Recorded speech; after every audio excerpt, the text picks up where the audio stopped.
Depuis le 1er janvier 2023, Aptos a vu son prix croître de plus 350%. Cette nouvelle blockchain de Layer 1 utilise un langage de programmation qui s'appelle Move et qui est super innovant. Le projet Aptos a séduit énormément de gros investisseurs comme A16Z, Binance Labs et FTX.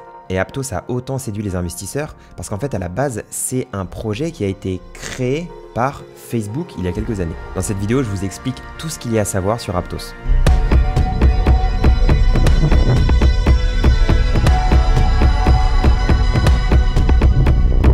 Bienvenue sur CoinStation, moi c'est Léo et vous le savez, je ne suis pas conseiller financier, donc cette vidéo c'est pour vous expliquer ce qu'est Aptos, sa crypto et sa blockchain, mais non pas pour vous inciter à investir dans cette crypto. Donc pourquoi il y a autant de buzz sur Aptos? C'est parce que le code d'Aptos provient de Diem, donc Diem c'était un projet qui appartenait à Meta, et Diem en fait c'est un changement de nom du projet qui s'appelait Libra et qui appartenait à Facebook, avant que Facebook change de nom. Aptos a été créé par Aptos Labs et les deux cofondateurs d'Aptos, c'est Mo Shaikh et Avery Ching. Et ils se sont rencontrés chez Meta, donc lorsqu'ils travaillaient sur la blockchain Diem. Et lorsque Meta en fait a voulu séparer du projet Diem, donc ces deux cofondateurs se sont dit bon bah ok, nous on va reprendre le projet et créer Aptos Labs. Et le mainnet d'Aptos a été lancé le 17 octobre 2022, donc ça fait pas longtemps. Et Aptos a levé 350 millions de dollars, c'est énorme. Et donc je pense que même si le bear market durait jusqu'à 2025, voilà, Aptos aurait assez de financement pour continuer à construire. Aptos est une blockchain donc de Layer 1 qui utilise un langage de programmation innovant qui s'appelle Move, donc qui a été créé à l'époque par Facebook. Et donc Move, c'est un langage qui est basé sur Rust. Et donc Rust, l'avantage c'est que c'est un langage du Web 2, donc ça veut dire qu'il y a déjà des millions de développeurs qui connaissent le langage Rust. Mais il faut savoir que Rust, c'est pas un langage qui est spécialisé dans les smart contracts, comme peut l'être Solidity par exemple. Mais Move, voilà, Move c'est une version, on va dire, spécialisée de Rust pour les smart contracts. Au niveau de la technologie, Aptos utilise un protocole de consensus en Proof of Stake, comme toutes les blockchains qui ont été lancées depuis 2017. Le nombre de transactions par seconde maximale, c'est 160 000, donc c'est énorme. Et Aptos utilise la technologie Block STM, qui est un moteur d'exécution parallèle pour les smart contracts. En gros, ce que ça veut dire, c'est que ça permet d'exécuter deux ou plusieurs transactions en même temps, en parallèle, plutôt que d'avoir à attendre qu'une transaction soit exécutée avant de pouvoir en exécuter une nouvelle. Et Aptos diffère des autres blockchains, car si jamais il y a une transaction qui est loupée, alors ça ne bloque pas toute la blockchain. Au contraire, toutes les transactions sont traitées simultanément et validées ensuite. Et les transactions qui ont échoué sont abandonnées et réexécutées grâce à leur bibliothèque qui s'appelle STM pour Software Transactional Memory. Voilà, et donc ça, cette bibliothèque, ça détecte et ça gère les conflits. Et maintenant, on va comparer Aptos et Solana au niveau de la tech. Donc, elles utilisent toutes les deux un langage de programmation basé sur Rust. Elles peuvent toutes les deux exécuter des transactions en parallèle. Donc voilà, hein, le fait d'exécuter plusieurs transactions en parallèle, c'est pas juste Aptos, Solana le fait également. Mais la différence entre Aptos et Solana, c'est que justement Solana, parfois, quand il y a une transaction qui est mal exécutée, qui bug, bah voilà, ça peut bloquer la blockchain pendant plusieurs heures.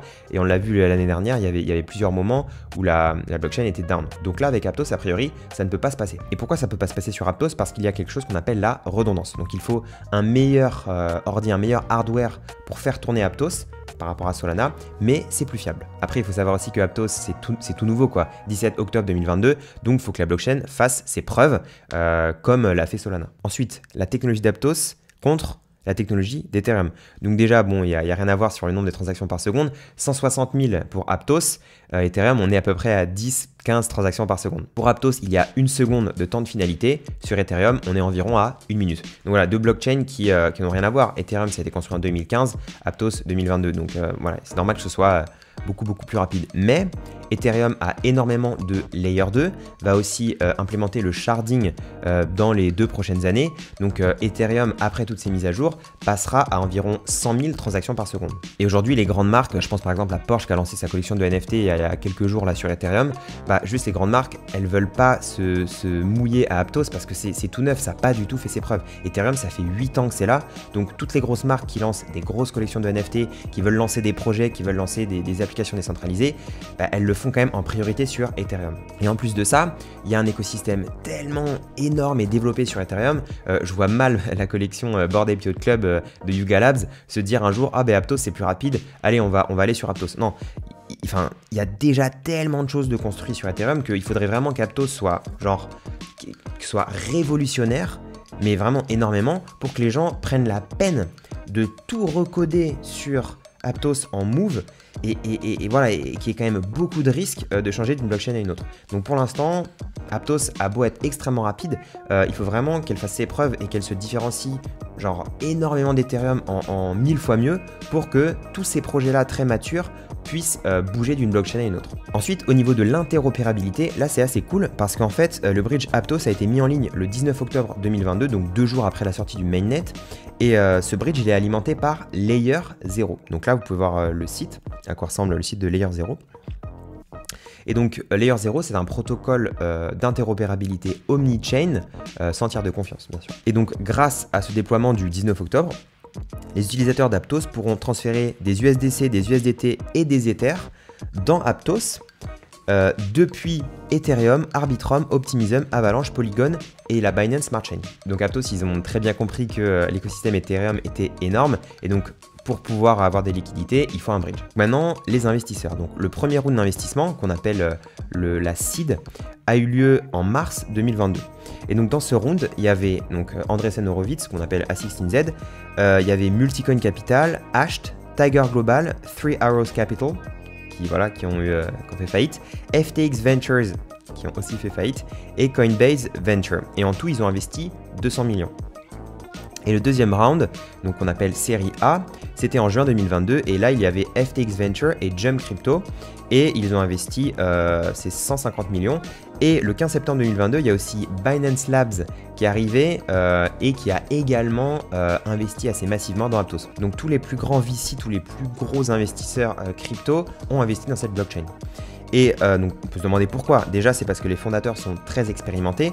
Donc MoShake, il avait pas mal de contacts en private equity et aussi dans le monde des VC, de par les jobs qu'il avait fait dans le passé. Et au niveau de la technologie, le bloc STM et surtout le langage Move, qui a été justement créé par Facebook à la base, c'est des très forts atouts. Et bien sûr, d'avoir 160 000 transactions par seconde, voilà, c'est juste une blockchain qui va être très très performante. Et bien sûr, le fait que ce soit initié par Facebook et que Facebook ait investi des millions et des millions pour lancer le projet à la base, bah, ça rassure énormément sur la qualité du code et de la technologie. Et j'imagine que vous vous demandez, ok, mais attends, FTX a investi des centaines de millions dans cette blockchain, là ils sont morts, comment ça se passe?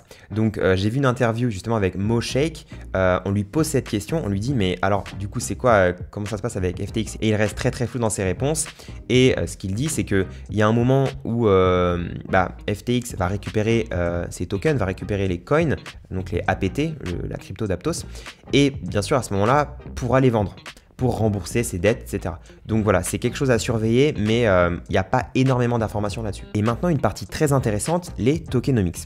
Donc là, je suis sur le site aptosfoundation.org, je vous mettrai le lien en description. Donc première chose à savoir, il y a 1 milliard de tokens APT. Ces 1 milliard de tokens, ils ont été distribués dans 4 catégories différentes. La première, c'est Community.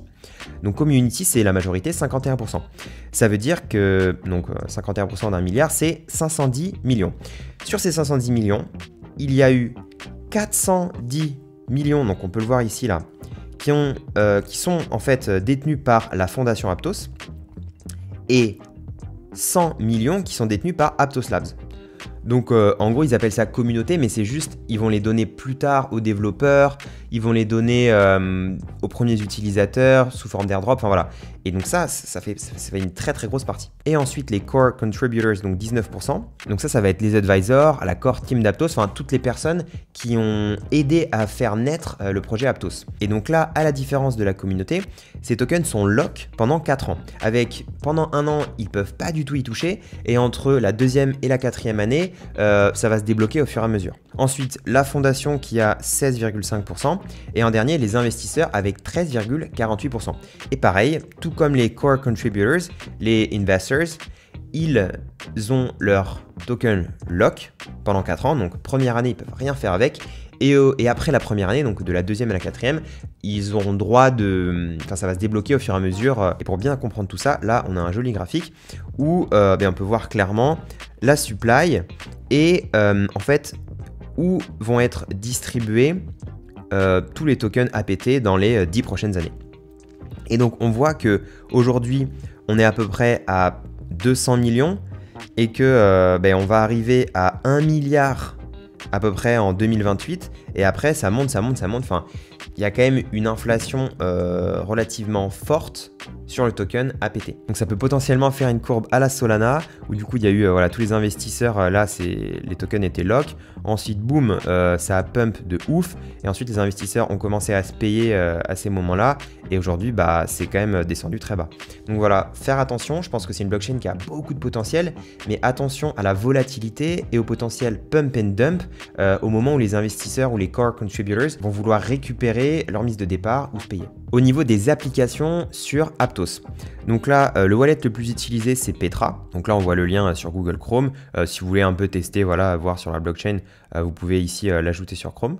Au niveau de la DeFi, un des plus gros protocoles c'est Aries Markets, c'est un petit peu comme AAV, donc on peut prêter des APT, des USDC, des SOL, etc. Donc il y a quelques cryptos avec lesquels on peut interagir. Au niveau des NFT, la plus grosse marketplace, elle s'appelle Topaz. Donc il y a déjà des NFT sur Aptos. Voilà, bon, ça vaut pas du tout les prix sur Ethereum, mais il y a quand même déjà pas mal de collections. Il y a quand même des floor price autour de 50 APT, donc aujourd'hui ça fait quasiment 1000 $ de floor price. Voilà, c'est tout à fait honorable. Et au niveau des NFT, je pense qu'il y aura une belle croissance. Et au niveau du gaming sur Aptos, donc Aptos a récemment annoncé son partenariat avec NPixel, qui est un studio de jeux vidéo coréen et qui fait des jeux vidéo AAA, donc de très bonne qualité. En conclusion, je pense que Aptos est une blockchain avec un beau potentiel. La technologie qu'ils utilisent, voilà, c'est une blockchain extrêmement rapide qui a l'air beaucoup plus fiable que Solana et qui utilise un langage de programmation innovant qui s'appelle Move. Donc il y a plein d'ingrédients pour que cette blockchain ait une adoption forte lors des prochaines années. Mais par contre, on sait que la core team et les VC ont énormément de coins Aptos, donc un petit peu comme Solana, ça peut peut-être faire un gros pump et après un dump. Personnellement, si je devais investir sur Aptos, et je ne suis pas conseiller financier, donc faites vos propres recherches et vous êtes les seuls responsables de vos investissements. Mais voilà, si je devais investir sur Aptos, j'achèterais en DCA sur les 3 à 6 prochains mois des petites sommes, une petite partie de mon portefeuille. Et ensuite, j'attendrai que le marché crypto se réchauffe pas mal et je revendrai sur 3 à 6 mois voilà, tous mes APT sur une période. Si vous souhaitez investir dans la blockchain Aptos et que vous n'avez pas encore de compte Binance, alors en cliquant sur mon lien dans la description, vous pouvez ouvrir un compte et bénéficier de 20% de réduction sur tous vos frais de transaction. Merci beaucoup d'avoir regardé la vidéo jusqu'au bout et à très bientôt.